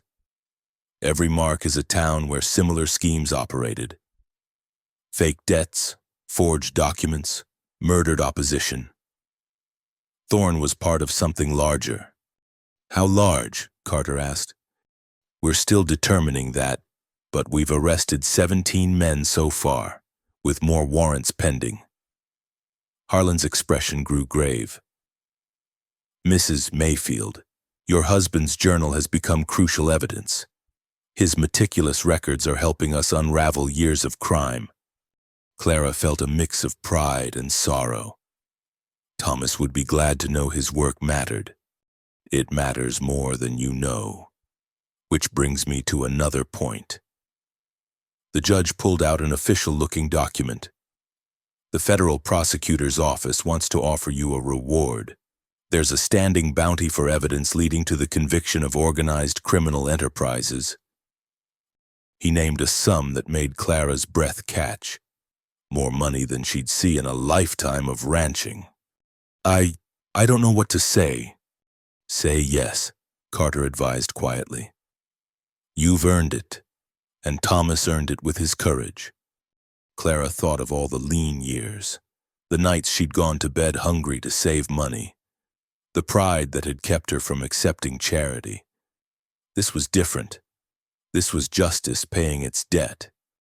All right, she said, but I want part of it to go to the families Thorne hurt, the ones who lost farms, businesses. They deserve recompense too. Judge Harlan smiled. That can be arranged. You have a generous heart, Mrs. Mayfield. After the judge left, Clara and Carter sat in the quiet office. The weight of change pressed down on her. Too much. Too fast after years of grim routine. You all right? Carter asked. I don't know how to be the person they think I am, she admitted. The brave widow who saved the town. I was just trying to survive. Sometimes that's the bravest thing there is. He took her hand. And you don't have to be anyone but yourself. That's who I... He stopped, cleared his throat. That's enough. The week passed in a blur of changes. Banker Pemberton's arrest led to the bank's temporary closure, but Judge Harlan arranged for an honest banker from Cedar Ridge to take over. People who'd lost property to foreclosure suddenly found their deeds restored. Carter threw himself into his sheriff duties with quiet efficiency. He hired 2 deputies, young men with clean records and good intentions. He instituted regular patrols, not to intimidate but to reassure. Already, the town felt safer. Clara busied herself with her own transformation. With the reward money, she hired hands to help repair her property properly. The bullet holes were patched, windows replaced, fences mended. The house that had been a fortress was becoming a home again. She also retrieved Thomas's journal from its hiding place, spending evenings transcribing copies for the federal prosecutors, reading his careful notes. She felt close to him again, hearing his voice in the methodical entries, his determination in every documented crime. The night of the town celebration arrived crisp and clear. Clara stood before her mirror, wearing a new dress, deep green silk that brought out her eyes. It felt strange, dressing for joy instead of survival. Carter knocked at her door precisely at 6, wearing his best suit with the sheriff's star polished bright. He stopped short when he saw her. "Clara, you look..." He seemed to run out of words. Like something other than a widow in weeds. Like everything, he offered his arm. "Shall we?" The town hall was transformed. Lanterns cast warm light over bunting and flowers. Tables groaned under the weight of food. Everyone had contributed something. A small band tuned their instruments in the corner. As Clara entered on Carter's arm, the room fell silent. Then someone started clapping. Timothy Morrison, standing tall despite his youth. Others joined in, the applause swelling until it filled the space. Clara felt tears threaten. These people who had shunned her, feared her, now welcomed her with open hearts. She saw Peterson, arm still in a sling from the battle, grinning wide. Doc Brennan raising a glass in salute. Even Samuel Morrison, who'd lost a brother to this mess, nodded with respect. Reverend Mills called for quiet. "Before we celebrate, let us remember those no longer with us. Thomas Mayfield, who died seeking truth. Pete Mayfield, Bill Morrison, and others who fell to corruption's violence. May their sacrifice not be forgotten." A moment of silence. Then Mills continued. "But tonight is for the living, for courage rewarded and community restored. Mrs. Mayfield, would you honor us with the first dance?" The band struck up a waltz. Carter bowed formally. "May I?" Clara took his hand, let him lead her onto the floor. She hadn't danced since her wedding, but Carter moved with surprising grace, guiding her through the steps. "Where did a tracker learn to waltz?" she asked. "Army officers' balls. Had to attend a few in my time." He spun her gently. "You're doing fine." Others joined them on the floor. Soon the hall filled with music and movement, laughter replacing the fear that had gripped Dry Creek for so long. Later, Clara stepped outside for air, finding a quiet spot on the hall's back steps. The stars wheeled overhead, unchanged by human struggles below. She wasn't alone long. Mrs. Mills found her, settling beside her with a rustle of skirts. "I owe you an apology," the older woman said. "All those months you suffered alone, I told myself it wasn't my business, that you'd brought it on yourself somehow. You weren't the only one who thought that." "No, but I knew better. I saw how Thomas looked at you, how happy you made him. I knew you were no Black Widow." Martha sighed. "Fear makes cowards of us all." "Not all," Clara said, "but you stood up when it counted after you showed us how." Martha studied her. "What will you do now? With the money, you could go anywhere, start fresh where no one knows your story." Clara considered. It would be easy to leave, to shed this skin of tragedy and become someone new.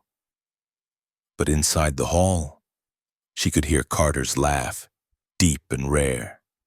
Could hear the town that had become hers through blood and struggle. "I think I'll stay," she said.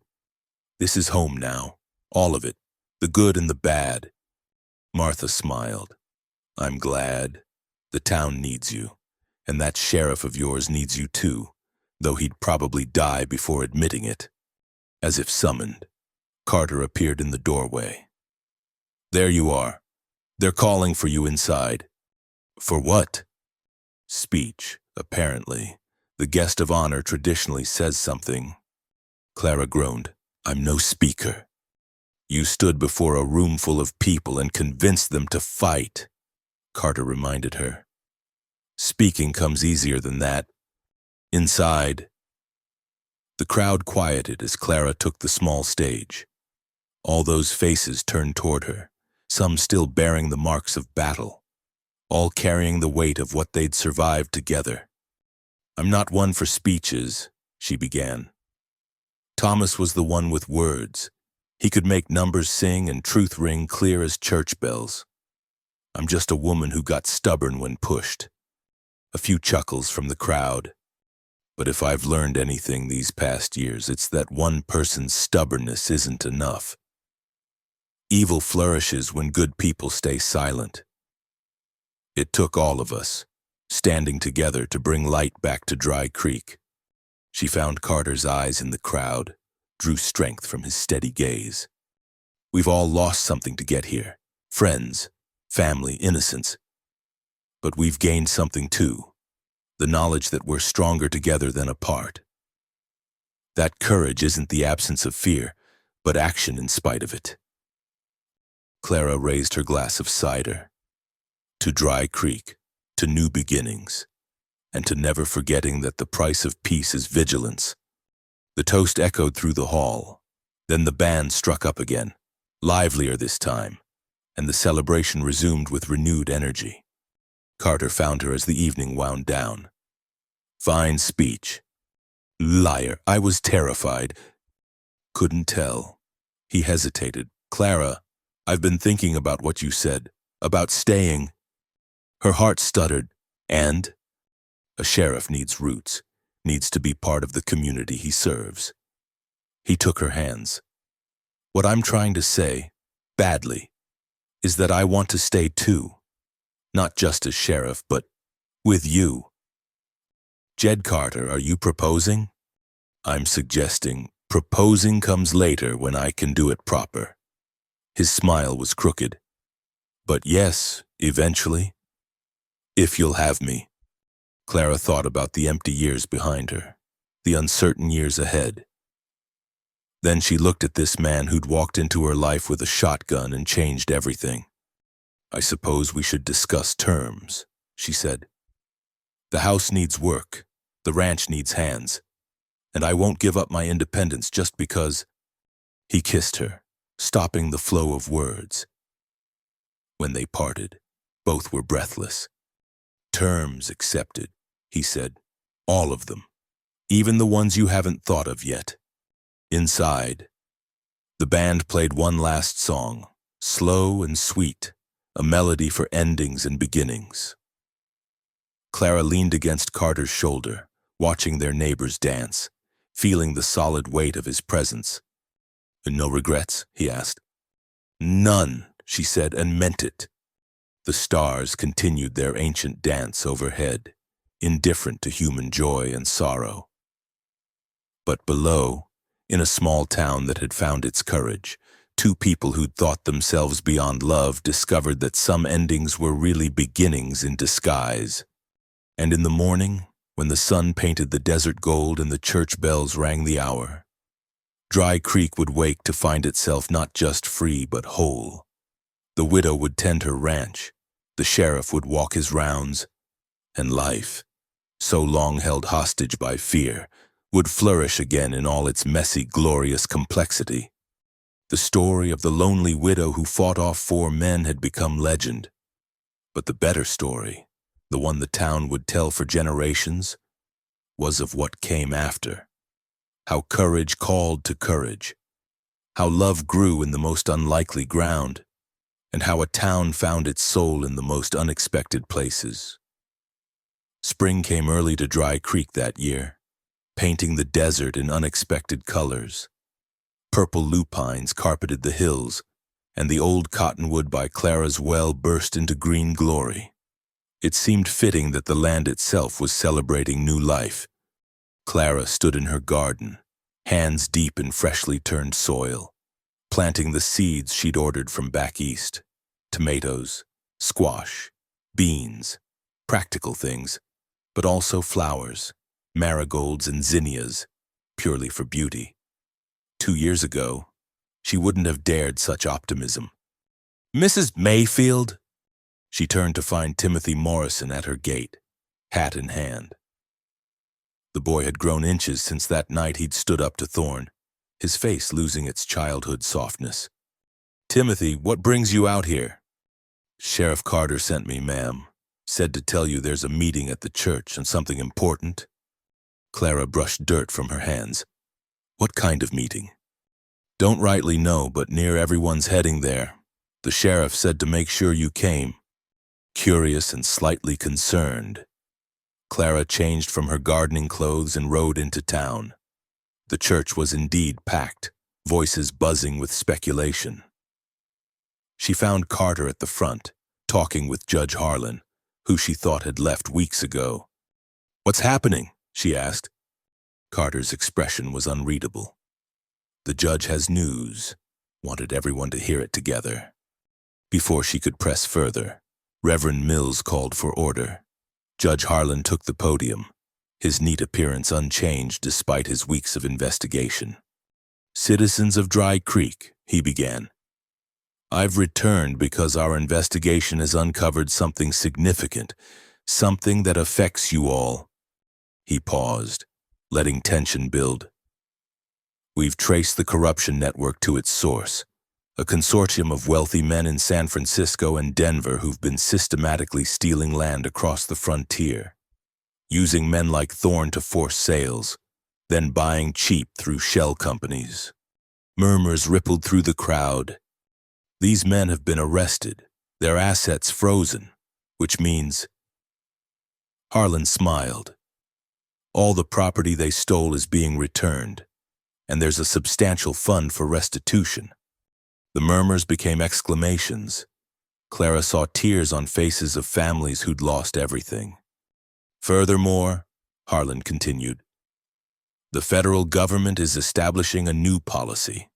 Towns that have suffered such corruption will receive funding for improvements. Schools, roads, public works. Dry Creek has been approved for a significant grant." The church erupted. People hugged, cried, shouted questions when in the chaos. Clara felt a hand on her elbow. Carter guided her outside where they could hear each other. "Did you know?" she asked. "Suspected. Harlan wired me yesterday, but wanted to be sure before announcing." He studied her face. "This changes things for the town." Changes them how?" "Makes Dry Creek a place with a future, place worth investing in." He paused. "Place worth staying in." Clara heard what he wasn't quite saying. "You were thinking of leaving." "My appointment was temporary. Town's stable now. They could find a permanent sheriff, someone with deeper roots. Jedediah Carter, you have the deepest roots of anyone I know. They're just not all in one place." She faced him squarely. "Is this about the town or about us?" He was quiet for a moment. "Maybe both. You've got your land back, your reputation restored, money enough to go anywhere, be anything. You sure you want to tie yourself to a former army tracker with too many ghosts?"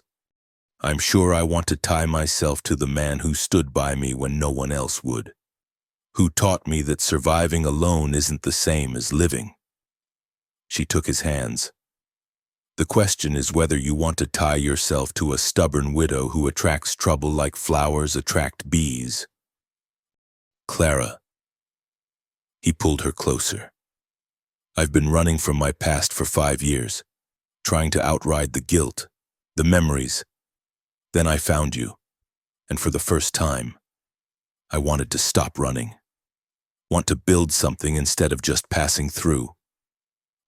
Then build it with me. This time when he kissed her, it was in full view of anyone watching, and in a town starved for happy endings. Plenty were. The meeting inside was winding down, people spilling out with faces bright with hope. Samuel Morrison approached them, his manner hesitant. Mrs. Mayfield, Sheriff, I wonder if I might speak with you both. They walked to the sheriff's office, Morrison fidgeting the whole way. Once inside, he pulled out a leather portfolio. I've been going through the store's records, the real ones, not what Thorne forced me to write. He opened the portfolio, revealing columns of figures. Your husband, ma'am, had an account with us, but he also had credit, lots of it, from all the folks he helped with their arithmetic, their letters, they paid into his account, building up a balance. Clara frowned. Thomas never mentioned, because he never collected, said to keep it for anyone who needed help. Morrison's voice thickened. After he died, I let Thorne convince me to hide those records. Another thing I'm ashamed of. He pushed the portfolio toward her. By my figuring, the store owes you near $300, plus interest. Clara stared at the numbers. Even with the reward money, $300 was significant. But more than that, it was proof of Thomas's quiet kindness, his investment in the community.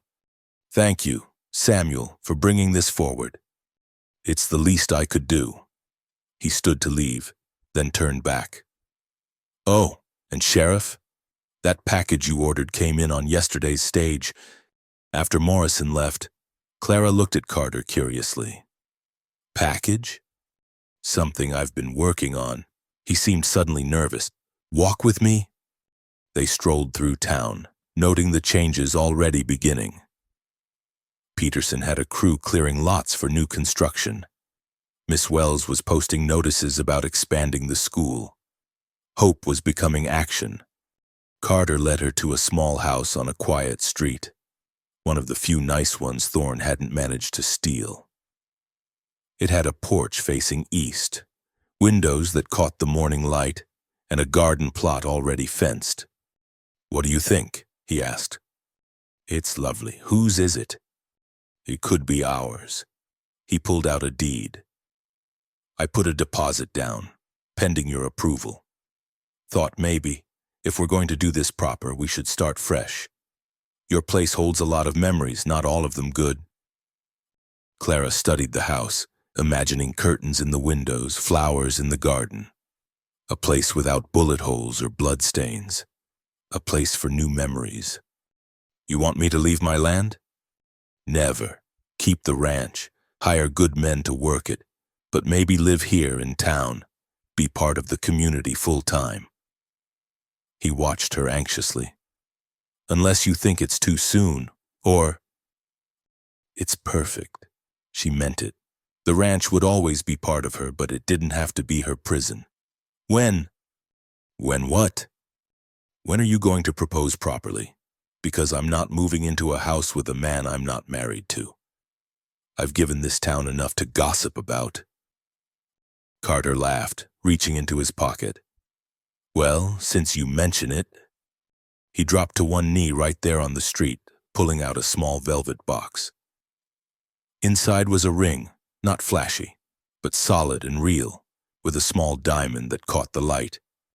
Clara Mayfield, you saved my life in more ways than one. You showed me that courage isn't about facing down outlaws. It's about facing each morning with hope instead of dread. Will you marry me? Clara didn't trust her voice, so she just nodded. He slipped the ring on her finger, and she pulled him up for a kiss that would definitely give the town something to talk about. When? He asked, echoing her earlier question. Soon. Spring's for planting new things after all. Word spread fast. By evening, half the town had stopped by to offer congratulations. Martha Mills immediately began planning the wedding, a proper one this time, with flowers and music and a real celebration. Miss Wells volunteered to play the piano. Even Doc Brennan, gruff as always, allowed that it was about time. That night, Clara sat on her porch, perhaps for one of the last times as a resident rather than a visitor. The stars were brilliant overhead, and she could hear coyotes singing in the distance. She thought about Thomas, hoping he'd approve. He'd wanted her to be happy. She knew, had told her once that if anything happened to him, she should find someone else. Live fully. I didn't expect to, she whispered to the night. Didn't think I could, but he's a good man, Thomas. One who understands about ghosts and healing. The wind shifted, bringing the scent of sage and coming rain. Tomorrow there would be wedding plans and house arrangements and all the business of building a life together. But tonight, she simply sat and felt grateful. A rider approached, Carter, unable to stay away. He swung down from his horse, joining her on the porch. I couldn't sleep, he admitted, and kept thinking I'd dreamed this afternoon. No dream. See? She held up her hand, the ring catching moonlight. Thank God. He settled beside her, solid and warm. I know it's just the beginning. We've both got scars that won't heal easy. But I figure if we survived Thorne and his gunmen, we can handle whatever comes next. Together, Clara agreed. They sat in comfortable silence, watching the night. In town, a few lights still burned, the saloon, the sheriff's office where Carter's deputy kept watch. But most of Dry Creek slept peacefully, no longer fearing the darkness. I've been thinking about the school funds, Clara said eventually. What if we use some to build a library? Stock it with books from everywhere. Thomas would have loved that. It's a fine idea. Knowledge was his weapon against corruption. And maybe we could start a fund for widows and orphans. Women who find themselves alone like I was. Children who lose their parents. Give them options besides desperation. Carter squeezed her hand. You're going to change this town. We're going to change this town, she corrected. It took both of us to start it. It'll take both of us to finish it. A shooting star streaked across the sky. Clara didn't make a wish. She had everything she needed. A home, a purpose, a partner who understood that strength came in many forms. We should probably discuss the wedding, she said. Martha Mills has strong opinions about flowers. Whatever makes you happy, though I'd marry you tomorrow in dirty clothes if you wanted. Let's give the town its celebration. They've earned it. We've all earned it. Carter stood, pulling her up with him. Then I'd best get back to town. Got a sheriff's office to run and a wedding to prepare for. Walk me to my horse. They strolled hand in hand to where his horse waited. The animal nickered softly, recognizing Clara now as friend rather than stranger. 3 months ago, you rode up to my gate with a shotgun and an offer of help. Clara mused. Did you imagine it would lead here? Honestly, part of me hoped. The part that wasn't too scared to hope. He swung into the saddle. Best decision I ever made, riding up that day. Best decision I ever made, letting you stay. He touched his hat brim, that same gesture from their first meeting, but warmed now with intimacy. See you tomorrow, future Mrs. Carter. See you tomorrow, Sheriff. She watched him ride away, then turned back to her house. Soon it would be just a house, not her refuge and fortress. The thought didn't sadden her. She'd learned the difference between surviving and living, between endurance and hope. Inside, she lit a lamp and pulled out paper to write. There were plans to make, a future to build. But first, she wanted to record this day, this feeling, not in the careful evidence-gathering way Thomas had written, but in the full-hearted way of someone who'd learned that joy was worth documenting too. "A dear journal," she began, then paused, smiling at the words that came next. "Today I said yes to the rest of my life." Outside, Dry Creek slept under its blanket of stars, dreaming of schools and libraries and new chances. And in a small house at the edge of town, a woman who'd forgotten how to hope wrote late into the night, planning a wedding and a life and all the ordinary miracles that come from choosing love over fear. The lonely widow who'd fought off 4 men was gone. In her place stood Clara Mayfield, teacher, survivor, and soon-to-be sheriff's wife, still fierce when needed, still independent, but no longer alone. And that, she thought as she sealed the letter, was the happiest ending of all.